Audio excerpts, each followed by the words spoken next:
তো আজকে কোনো এক শুভাকাঙ্ক্ষী আমাকে কমেন্টস করছেন। শুভাকাঙ্ক্ষী লিখছেন, আমি পল্লী চিকিৎসক।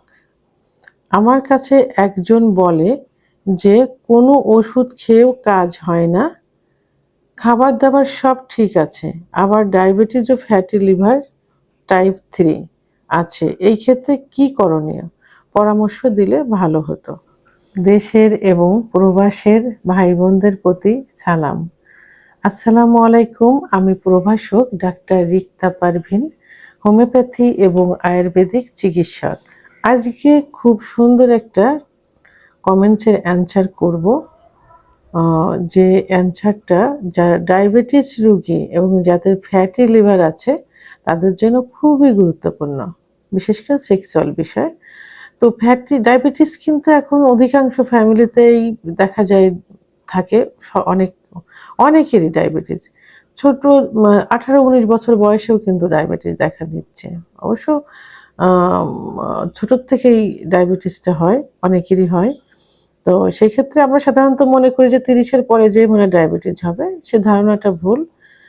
নির্দিষ্ট কোনো বয়স আসলে নেই, লাগে না। আবার ফ্যাটি লিভার এখন আল্ট্রাসাউন্ড করতে গেলে প্রত্যেকটা রোগীরই দেখা যায় যে ফ্যাটি লিভার, এবং ফ্যাটি লিভার কম বেশি সবারই আছে। কারণ তো সেদিক থেকে খাদ্য তালিকাগুলো যদি একটু মেনটেন করা যায় তাহলে ডায়াবেটিস, ফ্যাটি লিভার দুটা থেকেই কিন্তু সুস্থ থাকা যায়, অর্থাৎ নিরাপদে থাকা যায়। ডায়াবেটিস আমার মনে হয় না যে এটা একটা রোগ। এটা আমাদের মহানবী হযরত মুহাম্মদ সাল্লাল্লাহু আলাইহি সাল্লামের সুনিয়ন্ত্রিত জীবন যাপন, অর্থাৎ ওনার জীবন লাইফ স্টাইলটা মেনে চললেই কিন্তু ডায়াবেটিস থেকে রক্ষা পাওয়া যায় এবং সুস্থ থাকা যায়। অর্থাৎ আমার শুভাকাঙ্ক্ষী একজন পল্লী চিকিৎসক। উনি তো অবশ্যই পেশেন্ট দেখেন। কোনো এক পেশেন্ট তাকে বলেছেন যে সে সেক্সের ওষুধ খায়, কিন্তু কোনো ওষুধে তার কাজ হয় না। তার খাবার দাবার সব ঠিক আছে, ডায়াবেটিস আছে, ফ্যাটি লিভার আছে, ফ্যাটি লিভারের টাইপ 3। এখন কি পরামর্শ দিব? আসলে ডায়াবেটিস হলেই যে তার যৌন অক্ষমতা আসবে এমন না। অনেক ক্ষেত্রে দেখা গেছে যে ডায়াবেটিস কন্ট্রোল নেই, তারপরেও 1 বছর পর্যন্ত কন্ট্রোল নেই, তারপরেও কিন্তু তার সেক্সুয়াল লাইফটা ঠিক আছে। আবার অনেকের ডায়াবেটিস নেই, তারপরেও তার সেক্স কিন্তু, অর্থাৎ যৌন অক্ষমতা। তো সেই ক্ষেত্রে ডায়াবেটিস রোগীদের ভয়ের কোনো কারণ নেই। তবে এটাই যে ডায়াবেটিস হলে যদি ক্রনিক হয়ে গেলে যৌন অক্ষমতা চলে আসে। তো এখানে ডায়াবেটিস রোগীদের কোনো টেনশন করা যাবে না।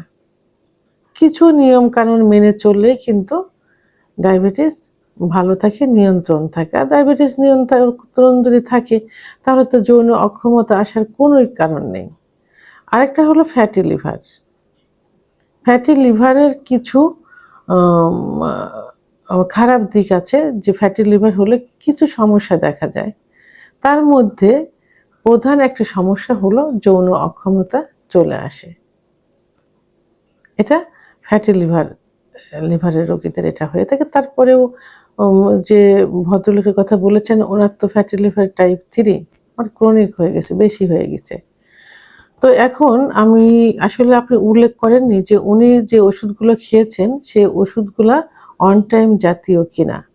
অন টাইম ওষুধ খেলে প্রথমে তার কিডনি এফেক্ট করবে, যেহেতু তার ডায়াবেটিস আছে। আর ডায়াবেটিস না থাকলেও অন টাইম ট্যাবলেট খেলে কিন্তু কিডনি এফেক্ট করে। দ্বিতীয়ত একটা সময় কিন্তু অন টাইমেও কাজ করবে না। তৃতীয়ত কোনো চিকিৎসাতেও কাজ করবে না। নিশ্চয়ই তাহলে উনি অন টাইম জাতীয় ওষুধ খেয়েছেন। তো এখন ওনাকে কি করতে হবে? এর থেকে বেরিয়ে আসতে হলে অবশ্যই ডায়াবেটিস কন্ট্রোল রাখতে হবে এবং ফ্যাটি লিভার থেকে ফিরে আসতে হবে। ফ্যাটি লিভার থাকাকালীন অবস্থায় যদি উনি সেক্সুয়াল ওষুধ খেয়ে থাকেন তাহলে কিন্তু লিভারের উপরে ইফেক্ট করবে আরও বেশি। এই জন্য ফ্যাটি লিভার থাকাকালীন অবস্থায় অবশ্যই সেক্সের কোনো ওষুধ খাওয়া যাবে না। তাকে আগে ফ্যাটি লিভার নিয়ন্ত্রণ করতে হবে, ফ্যাটি লিভার সারাতে হবে। তো এজন্য কি করতে হবে? ইনসুলিন রেজিস্ট্রেশন হয়ে গেছে এইরকম কোনো খাবার খাওয়া যাবে না। বাবা এটা একটু খেতে দাও। ইনসুলিন, তাহলে ওনাকে কি করতে হবে? সুগার নিয়ন্ত্রণ রাখতে হবে। সুগার বাড়বে এই জাতীয় কোনো খাবার খাওয়া যাবে না। তাকে সালাদ বেশি খেতে হবে।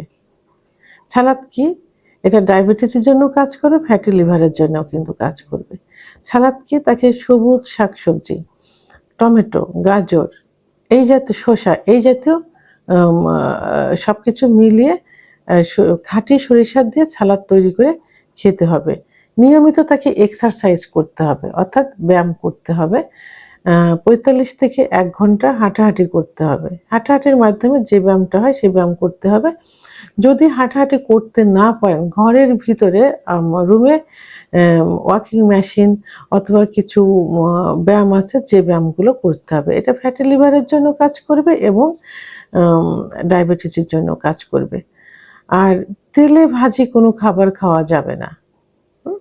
যেমন অনেকে আলুর পেঁয়াজি খেয়ে থাকে, পেঁয়াজু খেয়ে থাকে এবং সিঙ্গারা খেয়ে থাকে, সমোসা খেয়ে থাকে, এই জাতীয় কোনো খাবার খাওয়া যাবে না। সয়াবিন তেল খাওয়া যাবে না। খাঁটি ঘানি ভাঙানো যে তেল আছে, সরিষার তেল, অলিভ অয়েল তেল, অর্গানিক নারিকেলের তেল যেগুলো আছে, এইগুলা যে সবজি রান্না তরকারি রান্না করে খেতে হবে এবং পরিমাণে কম দিতে হয়। আলুর চপ এগুলো একদম বাদ দিতে হবে। টক জাতীয় খাবার খেতে হবে। সামুদ্রিক মাছ বেশি করে খেতে হবে, যেটাতে ভিটামিন ডির পরিমাণ বেশি থাকে, এবং এই জাতীয় খাবারগুলো খেতে হবে। আর চীনাবাদাম, পুঁটি মাছ, পাবদা মাছ, এই চীনাবাদাম কিন্তু ঝাল লবণ যেগুলো থাকে এগুলো বাদ দিয়ে খেতে হবে। পাবদা মাছ সামান্য একটু তেল, অর্থাৎ যেটা সরিষার তেল দিয়ে রান্না করতে পারেন অথবা সয়াবিন তেল দিয়ে রান্না করতে পারেন, এটা খেতে পারেন। পুঁটি মাছটা এভাবে, ইলিশ মাছ খাইতে পারেন। ইলিশ মাছ কিন্তু ফ্যাটি লিভারের জন্য ভালো কাজ করবে। আর ডিম অবশ্যই হাফ বয়েল করে খেতে হবে, পুরা সেদ্ধ করে খাওয়া যাবে না। তাহলে এই খাবারগুলো খেতে হবে এবং প্রত্যেকবার খাবারের ১ ঘন্টা আগে এবং খাবারের ১ ঘন্টা পরে পানি পান করতে হবে। কুসুম গরম পানি খাবার অভ্যাস করতে হবে। প্রতিদিন যে পানিটুকু পান করবেন একটু কুসুম গরম খাওয়ার চেষ্টা করবেন। এতে কি হবে, যে ফ্যাট গুলো থাকে সে ফ্যাটগুলো বার্ন হয়ে যাবে। তাহলে এখন এই যে ডায়াবেটিসের রোগী এবং ফ্যাটি লিভারের রোগী এই খাবারগুলো যদি মেনটেন করে, তার লাইফস্টাইল যদি চেঞ্জ করে ফেলে, তাহলে অবশ্যই তার সেক্সুয়াল লাইফটা কিন্তু ফিরে আসবে। আর এই ডায়াবেটিস কন্ট্রোল নেই, ফ্যাটি লিভারের গ্রেড 3, এই অবস্থায় যতই আপনি ওষুধ খান না কেন, কোনো ওষুধেই কাজ হবে না। বরং আরও কী হবে, আপনার ফ্যাটি লিভারের ক্রনিক হয়ে যাবে, বেশি লিভারের উপর বেশি সমস্যা হয়ে যায়, লিভার সিরোসিস হয়ে যাবে ইত্যাদি। তো এই জন্য এই খাবারগুলো খেতে হবে এবং বেশ ফ্যাট বাড়ে, চর্বি বাড়ে, এই জাতীয় খাবার থেকে দূরে থাকতে হবে। অর্থাৎ লাইফ স্টাইলটাই চেঞ্জ করতে হবে। নিয়মিত ঘুমোতে হবে, পরিমিত পরিমাণ পানি পান করতে হবে। আর অবশ্যই অন টাইম জাতীয় কোনো ওষুধ সেবন করা যাবে না। আপনি ফ্যাটি লিভার থেকে দূরে আসুন, ডায়াবেটিস কন্ট্রোলে থাকুন, আপনার সেক্স এমনি আস্তে আস্তে ঠিক হয়ে যাবে। ভিডিওটি সম্পর্কে যদি কোনো মতামত থেকে থাকে অবশ্যই কমেন্টের মাধ্যমে জানাবেন।